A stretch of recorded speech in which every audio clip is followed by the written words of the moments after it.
मित्रों नमस्कार। बड़ी सोच का बड़ा जादू पुस्तक का आज हमारा ये 7वां लेसन है। अपने माहौल को सुधारें, फर्स्ट क्लास बनें।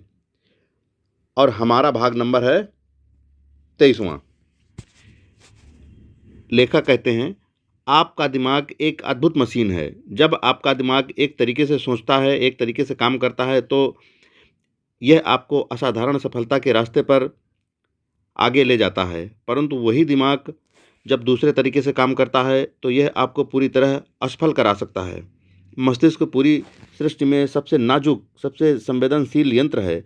आइए देखें कि मस्तिष्क में जो विचार आते हैं, वे क्यों आते हैं। करोड़ों लोग अपने खान-पान का ध्यान रखते हैं। अमेरिका को कैलोरी गिनने वालों का देश कहा जाता है। हम विटामिन, मिनरल और दूसरे भोज्य पूरकों पर करोड़ों डॉलर खर्च करते हैं, और हम सब जानते हैं कि हम ऐसा क्यों करते हैं। पोषण पर हुए शोध से सबने यह जाना है कि शरीर को हम जो आहार देते हैं, उसका शरीर पर अच्छा या बुरा प्रभाव पड़ता है। शारीरिक स्टेमिना, बीमारी से बचाव, शरीर का आकार, यहाँ तक कि हम कितना लंबा जिएंगे, इन सबका संबंध हमारे खान पान से होता है। शरीर वैसा ही बनता है जैसा भोजन शरीर को खिलाया जाता है। इसी तरह दिमाग वैसा ही बनता है जैसा भोजन दिमाग को खिलाया जाता है। दिमाग का भोजन पैकेटों या डिब्बों में नहीं आता है, और आप इसे किसी स्टोर में नहीं खरीद सकते। आपका माहौल, इन्वायरमेंट ही आपका दिमागी भोजन है, और इसमें वे अनगिनत चीज़ें आ जाती हैं जिनसे आपका चेतन और अवचेतन विचार प्रभावित होता है। हम किसी तरह का दिमागी भोजन करते हैं, किस तरह का दिमागी भोजन करते हैं, इससे आपकी आदतें, रवैये और व्यक्तित्व निर्धारित होते हैं। हम में से हर एक को कोई न कोई खास क्षमता विरासत में मिली है, जिसका विकास हम कर सकते हैं। परंतु हम उस क्षमता को कितना और किस तरह विकसित कर पाते हैं, ये हमारे दिमागी भोजन पर निर्भर करता है। मस्तिष्क पर माहौल का बहुत प्रभाव पड़ता है। जिस तरह की शरीर पर भोजन का असर पड़ता है, आपने कभी सोचा कि अगर आप अमेरिका की जगह दूसरे किसी देश में पैदा हुए होते, तो आप किस तरह के इंसान होते? आपको कौन से भोजन पसंद होते? आप कैसे कपड़े पहनना पसंद करते? आपको कौन से मनोरंजन ज़्यादा अच्छे लगते? आप किस तरह की नौकरी कर रहे होते? आपका ध्यान, आपका धर्म कौन सा होता? आप इन सभी सवालों के जवाब नहीं दे सकते। परंतु एक बात तो तय है कि अगर आप किसी दूसरे देश में बड़े हुए होते, तो आप एक बिल्कुल ही अलग तरह के इंसान होते। क्यों? क्योंकि आप एक अलग माहौल में रह रहे होते, और आप इससे निश्चित रूप से प्रभावित हुए होते। जैसा कहा जाता है कि कोई भी इंसान अपने आसपास के माहौल का प्रोडक्ट होता है। इसे ध्यान से समझ लें। माहौल हमें आकार देता है, हमें सोचने का तरीका देता है। आप एक भी ऐसी आदत नहीं गिना सकते जो आपने दूसरों से न सीखी हो। छोटी-छोटी चीज़ें जैसे आपकी चाल, खाँसने का तरीका, कप पकड़ने का अंदाज़, आपका संगीत, साहित्य, मनोरंजन, कपड़ों का शौक, सभी हमारे माहौल की देन है। इससे भी ज़्यादा महत्वपूर्ण ये है कि आपके सोच का आकार, आपके लक्ष्य की ऊँचाई, आपका रवैया और आपका समूचा व्यक्तित्व आपके माहौल द्वारा तय किया जाता है। अगर आप नकारात्मक लोगों के साथ ज़्यादा समय तक रहेंगे, तो आपका सोच नकारात्मक हो जाएगा। छोटे लोगों के साथ निकट संपर्क रहने पर आप में छोटी आदतें आ जाएंगी। दूसरी ओर बड़े विचारों वाले लोगों के साथ रहने पर आपके सोच का स्तर भी ऊंचा हो जाएगा। महत्वाकांक्षी लोगों के निकट संपर्क में रहने पर आप में भी महत्वाकांक्षा आ जाएगी। विशेषज्ञ सहमत हैं कि आप जिस तरह के इंसान हैं, आज आपका व्यक्तित्व या महत्वाकांक्षा या स्टेटस जैसा भी है, यह आपके मनोवैज्ञानिक माहौल के कारण है। और विशेषज्ञ यह भी मानते हैं कि आप आज से 1, 5, 10 या 20 साल बाद क्या बनेंगे, यह भी पूरी तरह आपके भविष्य के माहौल पर निर्भर करता है।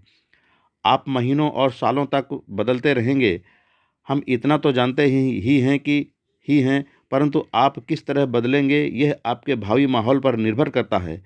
उस दिमागी भोजन पर निर्भर करता है जो आप अपने आप को खिलाएंगे। आइए देखते हैं कि हम संतुष्टि और समृद्धि के लिए अपने भावी माहौल को किस तरह अपने मनमाफिक बना सकते हैं। पहला कदम, सफलता के लिए खुद को ढालिए। ऊंचे स्तर की सफलता की राह में नंबर 1 बाधा यह भावना है कि महान सफलता हमारी पहुंच के बाहर है। यह रवैया कई ढेर सारी दमनकारी शक्तियों से उपजता है जो हमारे सोच को औसत स्तर का बनाए रखती है। इन दमनकारी शक्तियों को समझने के लिए हमें अपने बचपन की तरफ नज़र डालनी होगी। बचपन में हम सभी के लक्ष्य काफ़ी ऊंचे हुआ करते थे। बहुत छोटी उम्र में ही हम अनजान को जीतने की योजनाएं बनाते थे, लीडर बनने की, ऊंचे महत्व के पद हासिल करने की, रोमांचक काम करने की, अमीर और प्रसिद्ध बनने की। संक्षेप में हम चाहते हैं कि हम पहले नंबर हों, सबसे बड़े और सबसे श्रेष्ठ बन जाएं और अपने अज्ञान में हम साफ रास्ता देख सकते हैं कि हम इन लक्ष्यों को हासिल कर लेंगे। परंतु होता क्या है, इसके पहले कि हम उस उम्र में जाएं जब हम अपने महान लक्ष्यों की तरफ आगे कदम बढ़ा सकें, बहुत सी दमनकारी शक्तियां हम पर हावी हो जाती हैं।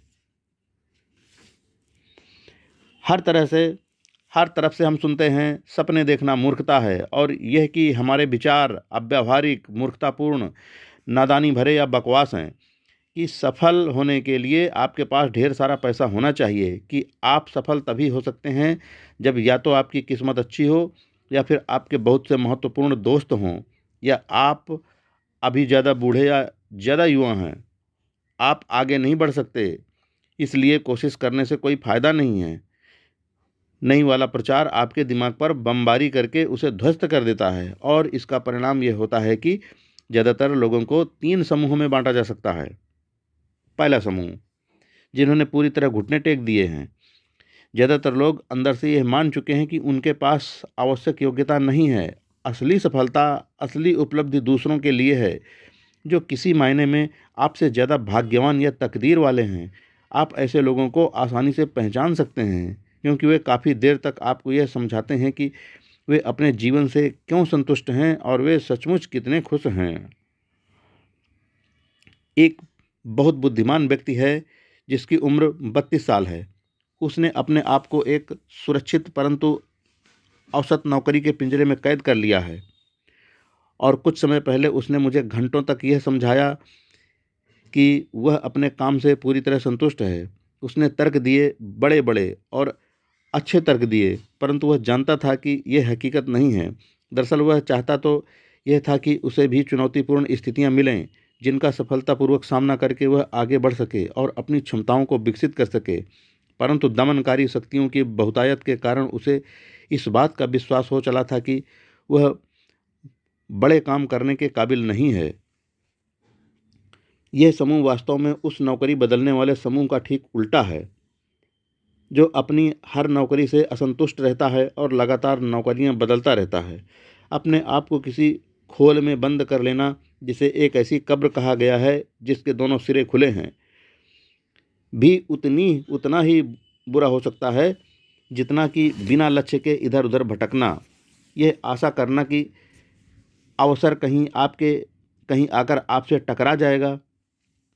दूसरा समूह, वे लोग जिन्होंने आंशिक रूप से समर्पण किया है। दूसरा परंतु कुछ छोटा समूह वयस्क जीवन में जब प्रवेश करता है तो उसे सफलता की काफ़ी आशा होती है। ऐसे लोग अपने आप को तैयार करते हैं, वे मेहनत करते हैं, वे योजना बनाते हैं, परंतु 1 या 2 दशक बाद उनकी प्रेरणा की आग जमाने की नकारात्मक हवाओं से बुझने लगती है। ऊंचे पदों के लिए प्रतियोगिता करने का उनका उत्साह ठंडा पड़ने लगता है। यह समूह तब फैसला करता है कि महान सफलता उनकी पहुंच के बाहर है। वे यह तर्क देते हैं, हम औसत आदमी से ज़्यादा कमा रहे हैं और हम औसत आदमी से बेहतर ज़िंदगी गुजार रहे हैं। हम हमेशा कोल्हू के बैल की तरह क्यों जुते रहें। वास्तव में इस समूह ने भी अपने भीतर कुछ डर बिठा लिए हैं। असफलता का डर, सामाजिक निंदा का डर, असुरक्षा का डर, जो है उसे खो देने का डर। ये लोग संतुष्ट नहीं होते क्योंकि अंदर से वे जानते हैं कि उन्होंने समर्पण कर दिया है। इस समूह में कई प्रतिभाशाली बुद्धिमान लोग होते हैं जो जिंदगी की राह में सिर्फ इसलिए घिसटते हुए चलते हैं क्योंकि वे खड़े होकर दौड़ने से डरते हैं। तीसरा समूह, वे लोग जिन्होंने कभी समर्पण नहीं किया। यह समूह जिसमें शायद 2 या 3% लोग ही आते होंगे, अपने दिमाग में निराशा को कभी हावी नहीं होने देते। ऐसा आदमी दमनकारी शक्तियों के सामने समर्पण नहीं करता, वह घुटने के बल चलने में विश्वास नहीं करता। इसके बजाय यह लोग सफलता की सांस लेते हैं, सफलता का जीवन जीते हैं। यह समूह सबसे सुखी होता है क्योंकि इसकी उपलब्धियां सबसे ज़्यादा होती हैं। ये लोग चोटी के सेल्समैन, एग्जीक्यूटिव और हर क्षेत्र के लीडर बन जाते हैं। इन्हें अपना जीवन रोमांचक, प्रेरक, बहुमूल्य और महत्वपूर्ण लगता है। यह लोग हर नए दिन का स्वागत करते हैं, दूसरे लोगों के साथ उत्साह से मिलते हैं और हर दिन का पूरी तरह आनंद उठाते हैं। हम ईमानदारी से सोचें, हम सभी तीसरे समूह में होना पसंद करेंगे, ऐसे समूह में जिसे हर साल ज़्यादा बड़ी सफलताएं मिलती जाती हैं, ऐसे समूह में जहां बड़े काम होते हैं और उनके बड़े परिणाम मिलते हैं। इस समूह में आने और बने रहने के लिए हमें अपने माहौल के दमनकारी प्रभाव से जूझना होगा। अगर आप यह जानना चाहें कि आपका पहले और दूसरे समूहों के लोग किस तरह पीछे खींचते हैं, तो आप इन उदाहरणों का अध्ययन करें। मान लीजिए आप अपने औसत दोस्तों से पूरी गंभीरता से यह कहें कि किसी न किसी दिन मैं इस कंपनी का वाइस प्रेसिडेंट बनकर दिखाऊंगा। यह सुनकर उनकी प्रतिक्रिया क्या होगी?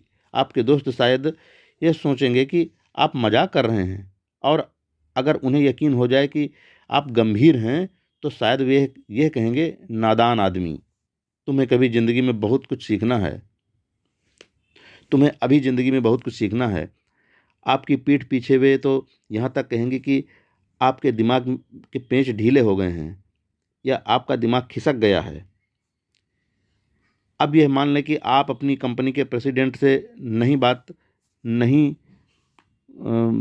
यही बात इतनी ही गंभीरता से कहते हैं, उसकी प्रतिक्रिया क्या होगी? चाहे जो हो, एक बात तो पक्की है, वह हंसेगा नहीं। वह आपकी तरफ गौर से देखेगा और खुद से पूछेगा, क्या यह आदमी गंभीर है? परंतु वह, मैं एक बार फिर दोहरा दूं, हंसेगा नहीं, क्योंकि बड़े लोग बड़े विचारों पर हंसा नहीं करते। या मान लो आप औसत लोगों से यह कहें कि आपकी योजना $50,000 का घर खरीदने की है, तो वे आप पर हंस सकते हैं क्योंकि उन्हें लगेगा कि यह असंभव है। परंतु आप अगर यह योजना किसी ऐसे आदमी को बताएं जो $50,000 के घर में रह रहा हो, तो उसे आश्चर्य नहीं होगा। वह जानता है कि यह असंभव नहीं है क्योंकि वह ऐसा कर चुका है। याद रखें, जो लोग आपको बताते हैं कि इसे किया नहीं जा सकता, वे उपलब्धियों के मामले में हमेशा असफल लोग होते हैं, हमेशा औसत लोग होते हैं। इन लोगों के विचार जहर की तरह होते हैं। जो लोग आपको यह समझाना और विश्वास दिलाना चाहते हैं कि आप यह नहीं कर सकते, आपको उन लोगों के खिलाफ अपनी सुरक्षा का इंतजाम कर लेना चाहिए। नकारात्मक सलाह को केवल चुनौती के रूप में स्वीकार करें और आप उस काम को करके दिखा दें। इस बारे में बेहद सावधान रहें। नकारात्मक सोच वाले लोगों को अपनी सफलता की योजना बदलने का मौका न दें। नकारात्मक लोग हर तरह होते हैं और उन्हें दूसरों का बना बनाया खेल बिगाड़ने में बड़ा मज़ा आता है। कॉलेज में मैं 2 सेमेस्टर में WW के साथ था। वह एक अच्छा दोस्त था जो आपको कभी कभार ज़रूरत पड़ने पर थोड़ा बहुत कर्ज दे दिया करता था या दूसरे तरीकों से भी आपकी मदद कर दिया करता था। इन अच्छी आदतों के बावजूद WW जिंदगी के प्रति निराशावादी और कटु था। उसे अपना भविष्य पूरी तरह अंधकारमय नजर आता था। उसे सफल होने का कोई मौका नहीं दिखता था। उसकी मानसिकता पूरी तरह नकारात्मक थी। उस समय मैं अखबार की एक कॉलमिस्ट का दीवाना हुआ करता था। यह कॉलमिस्ट आशावादी थी, सकारात्मक रवैया वाली थी और मानती थी कि जिंदगी में अवसरों की कोई कमी नहीं है। जब भी WW मुझे इस कॉलमिस्ट के लेख पढ़ते हुए देखता था या जब भी चर्चा में उसका नाम आता था, तो वह कहता था, भगवान के लिए डेव, मुख पृष्ठ पढ़ो, वहीं तुम्हें जिंदगी की सच्चाई नजर आएगी। तुम्हें पता होना चाहिए कि यह आशावादी कॉलमिस्ट कमज़ोर लोगों के दिमाग को बहला फुसलाकर अपने पैसे कमा रही है। जब भी हमारी चर्चा ज़िंदगी में सफलता हासिल करने के बारे में हुआ करती थी, तो WW पैसा कमाने का अपना फार्मूला बताता था। उसके शब्दों में फार्मूला था डेव। पैसा कमाने के आजकल 3 रास्ते हैं। पहला, अमीर औरत से शादी कर लो। दूसरा, अच्छे साफ सुथरे ढंग से कानूनी तरीके से धोखा दो। तीसरा तरीका यह है कि सही लोगों से जान पहचान कर लो जिनकी अच्छी पकड़ हो। डब्ल्यू हमेशा अपने फार्मूले को सही साबित करने के लिए ढेरों उदाहरण दिया करता था।